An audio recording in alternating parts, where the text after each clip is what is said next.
el doctor Torres Iriarte, que nos ha dado una sorpresa el día de hoy.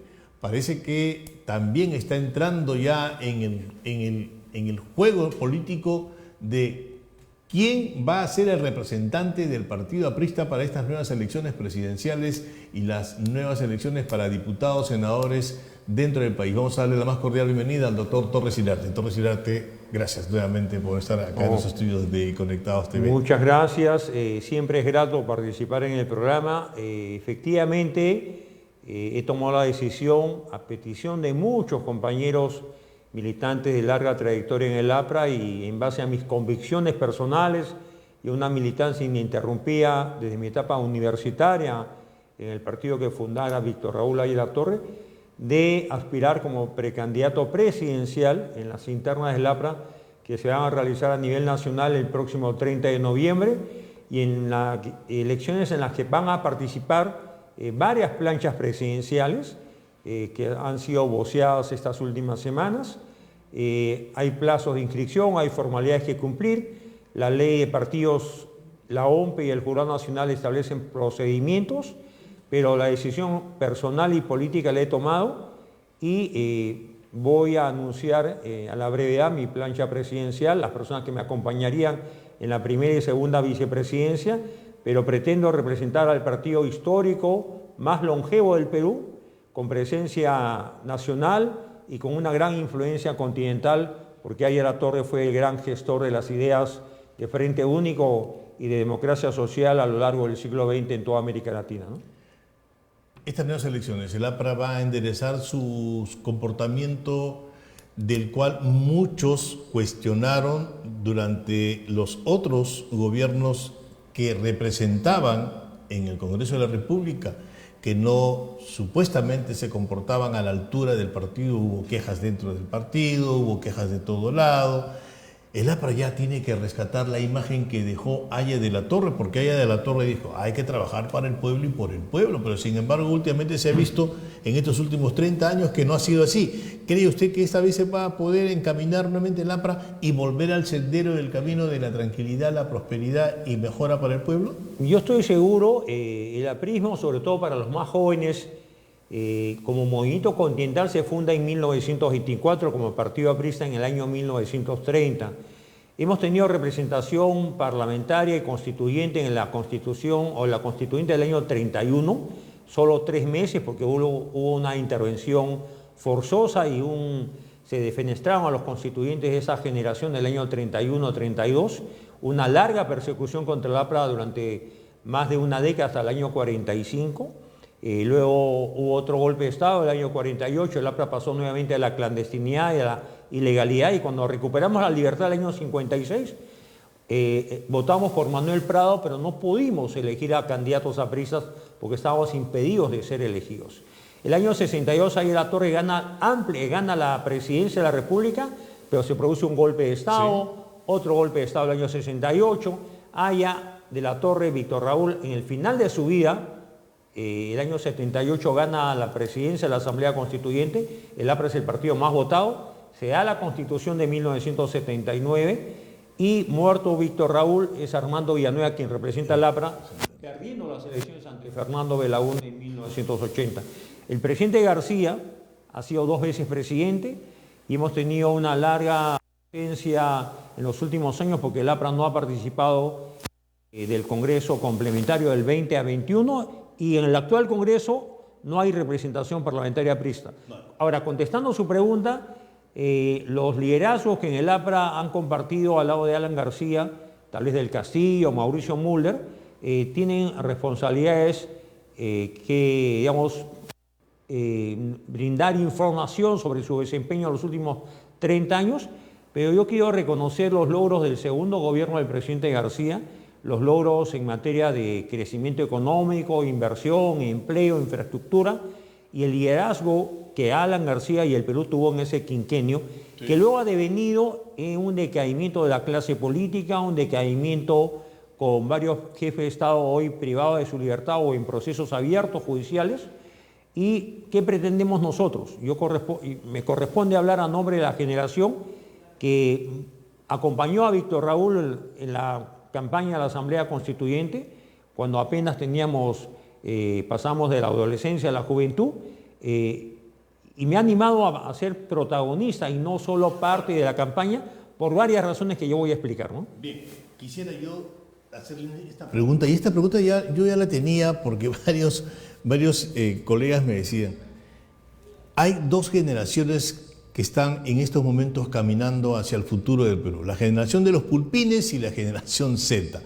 ¿Qué mensaje usted podría darle a esta generación? Porque la historia de un país es muy importante, pero la historia de un partido político que ha luchado, ha trabajado por el bienestar del país, muchos de la generación Pulpín y la generación Z no la conocen. ¿Cómo llegar a ese gran público electoral? Gran reto. Estoy convencido que si los más jóvenes, más allá de la denominación de la generación a la que pertenecen, no conocen la historia nacional, no conocen la historia política y tienen una distorsión, una narrativa confusa, distorsionada, donde se habla que no hubo terrorismo, sino hubo un conflicto armado interno, donde se penaliza a las Fuerzas Armadas, a la Policía Nacional, donde se obvia que el APRA como partido tuvo más de 1.500 militantes de toda condición asesinados por las hordas maoístas de Sendero Luminoso.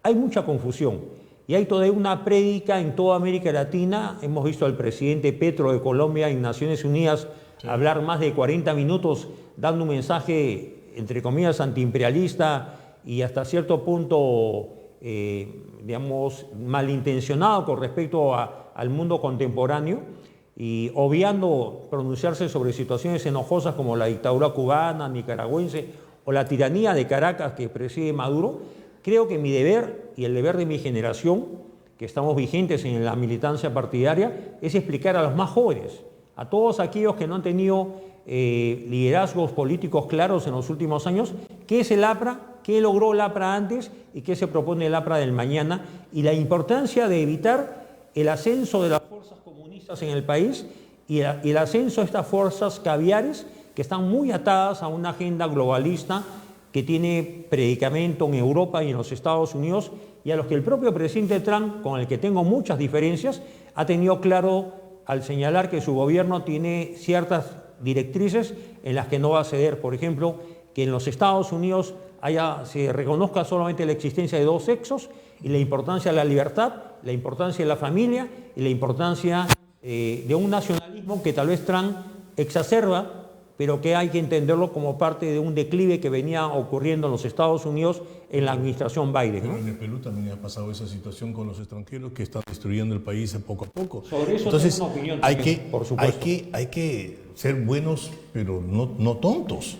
Claro, yo quiero, si me permite un minuto, yo reconozco el derecho de los migrantes y más aún las consecuencias por las que han devenido que más de 8 millones o cerca de 8 millones de venezolanos busquen otro destino fuera de su territorio.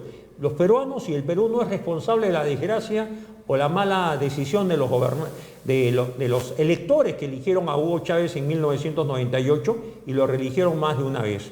Ya luego se consumó una tiranía y ahora las elecciones fraudulentas del 2024, donde ganó Edmundo González con casi 70% del voto nacional, fueron fraguadas por Maduro con la complicidad de Lula da Silva, de Gustavo Petro y otros presidentes latinoamericanos y de la OEA, que debió pronunciarse categóricamente afirmando que se había producido un gran fraude electoral.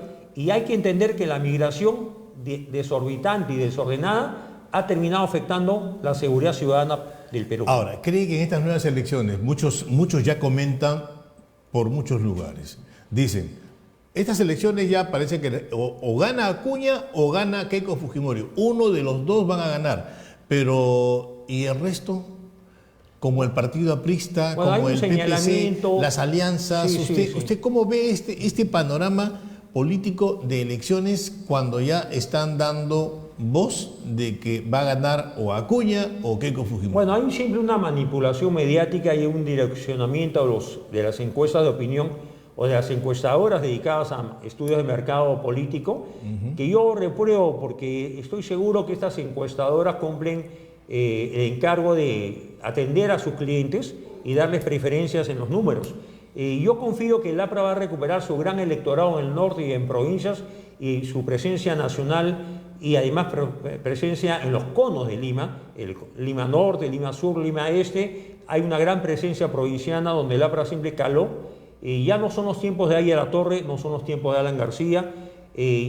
Yo siento vergüenza ajena cuando surgen en el Perú liderazgos como lo de Keiko Fujimori, Luna Gálvez o César Acuña, que no tienen mayor valía académica ni intelectual, porque hay personajes que aprenden discursos de memoria, frases elaboradas por sus técnicos o asesores de imagen, y no tienen pues pasta política ni trayectoria política. No tenemos políticos en realidad. Y quiero decir lo siguiente, que la política sigue vigente, tal es así que en la elección de noviembre, en la primera vuelta en Chile, la candidata que tiene la segunda opción o la primera opción es una candidata comunista, del Partido Comunista Chileno, que compite con la derecha chilena y que nadie puede asegurar que la derecha chilena va a ganar la primera o segunda vuelta. Los analistas políticos en el Perú están diciendo, bien claro, no, que van a ir dos de izquierda, o sea, ellos son ¿cómo se llama? Los Nostradamus, los magos, los adivinadores de la política de nuestro país. ¿Cuál cree que sea el concepto real del elector? Porque el elector es al fin y al cabo el que va a decidir por quién votar para que los gobierne realmente. Solo para que tengamos una idea, cuando Aya La Torre fue elegido presidente de la Asamblea Constituyente, votaban a nivel nacional cerca de 5 millones de peruanos. Ahora tienen derecho a votar más de 25 o 26 millones de peruanos. Y un segmento importante son menores de 30 años, que no tienen mayor conocimiento de política o experiencia política. Entonces, la tarea que siempre aprendí de Aya La Torre es que hay que educar al pueblo.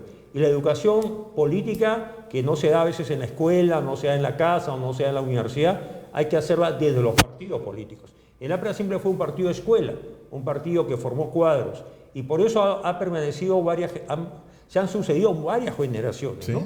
Y yo estoy seguro que en el APRA de hoy hay generaciones menores de 30 años, menores de 40 años, que tienen el propósito de representar al APRA ahora o en el futuro. Se habla que quieren mejorar el partido. Bueno, se habla de renovación, pero yo siempre he asociado la renovación no solamente a un tema cronológico de edad. O sea, ser más joven que otro compañero no me da derecho a ser mejor. Porque no es una garantía. No, porque Víctor Raúl llegó a la presidencia de la Asamblea con 83 años, Luis Alberto Sánchez llegó a ser vicepresidente de Perú con 85 años, y hemos tenido un tipo muy lúcido. Y murió a los 94 años gozando de total lucidez, y yo creo que hemos aprendido de quienes formaron el APRA y nos enseñaron mucho cuando éramos apenas unos adolescentes, de que la política tiene etapas que no se pueden quemar y que gobernar un país exige varias condiciones. Ser político de raza, no de ocasión, no de oportunidad, no para ver cómo me va. Es una vocación de servicio al país. Que es la que se debe reclamar a los políticos. Bien, doctor Torres Chirarte, gracias nuevamente por tenerlo en los estudios de Conectados Muchas TV. gracias. Ha sido muy grato conversar y recordar un